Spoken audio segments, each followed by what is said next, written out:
anyone who has pondered the vastness of our universe, the rich variety of our planet, and the endlessly fascinating world of knowledge that surrounds us, we present you a video exploring a full spectrum of topics from the universe to climate and weather, from human world to science and technology. This video is the ultimate family reference.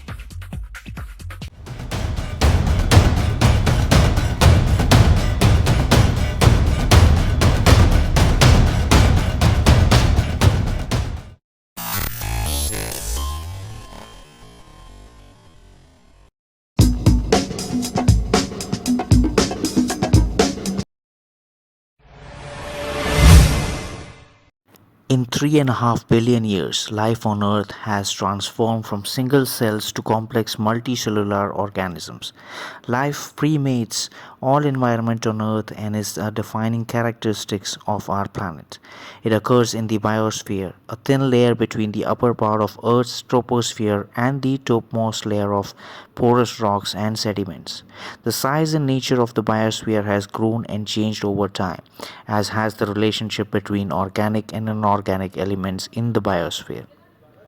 In the beginning, the conditions on Earth were limiting, and the first cells formed from molecular building blocks reflected this. Early organisms were single celled prokaryotes, such as bacteria, that lacked a definite nucleus. A billion and a half years later, eukaryotes such as amoebas appeared, single cell organisms that possess a bounded nucleus and rely on oxygen to function.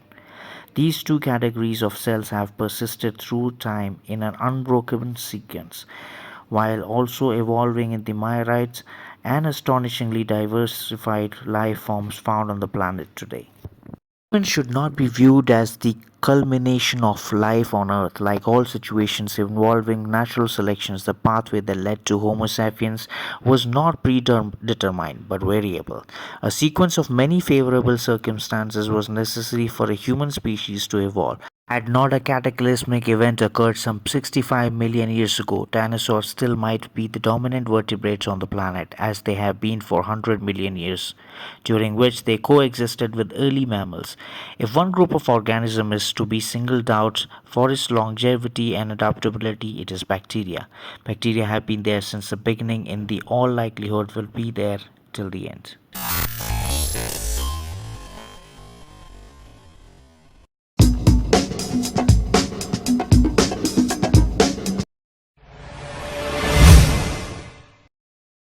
Many systems of classification and description have been invented to help catalog and discuss the vast number of life forms on Earth. In the 4th century BC, Aristotle suggested grouping organisms by nature rather than by superficialities in form. He separated vertebrates and invertebrates, and in one step advanced for the time, recognized that whales and other marine animals were mammals and not fish.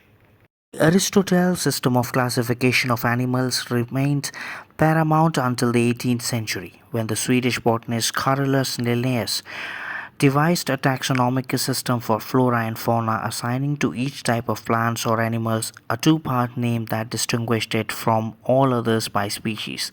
The Linnaeus system of taxonomy has since been expanded and refined. We still use the two-part name for genus and species. Traditional taxonomy provides a useful tool for organizing Earth's nearly 2 million known and named organisms. Recently, scientists have begun looking to evolutionary relationship between species as a system of way of classification and organisms' new life forms. A focus of revolutionary ancestry has generated a field of taxonomy known as cladistics. Charles Darwin's first understanding of evolution bloomed in 1835 on the Galapagos Island, 1,000 miles off the coast of Ecuador. This remote 19-island archipelago is located at the confluence of three ocean currents, giving it a unique climatic situation in which species such as the penguin and flamingo can coexist. Fully one-third of Galapagos' vascular land plants are endemic, as are most of the reptiles, nearly all of the breeding land birds, and almost a third of the marine species.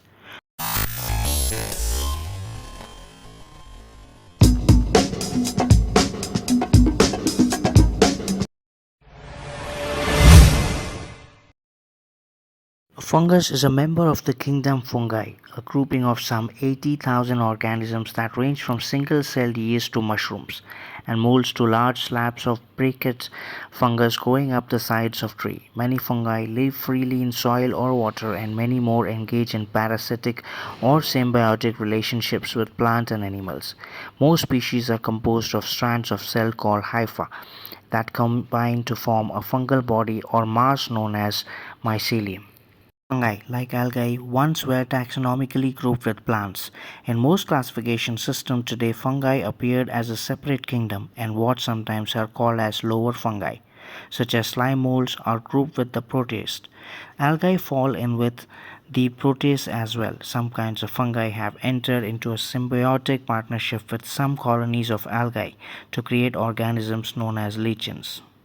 Most fungi are saprophytes, in other words, they feed on dead or decaying plant matter. Fungi digest their food externally by sending out their hyphae, single celled filaments, through the substances they devour. The hyphae then dispense enzymes that break down the food, allowing the nutrients to be absorbed by the fungi. Unlike green plants, fungi lack chlorophyll and therefore do not photosynthesize. In a forest, fungi served an important and efficient recyclers of plant debris, making these nutrients available to fungi-eating organisms. In addition, most plants require the presence of a symbiotic fungus in their root system that allows the plant to acquire food and water from soil.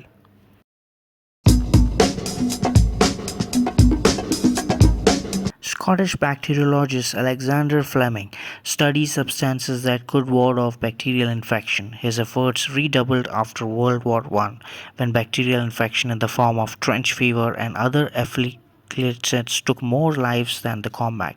In 1928, while investigating the Staphylococcus bacterium, he discovered a bacteria-free zone in a culture where a patch of mold, Penicillium notatum, had formed. Fleming was able to obtain enough of the mold which had the property of inhibiting bacterial growth for tropical treatment of skin and eye infections in humans. He shared the Nobel Prize for Physiology or Medicine in 1945 with Ernst Child and Howard Forey, who completed the work leading to the mass production of penicillin.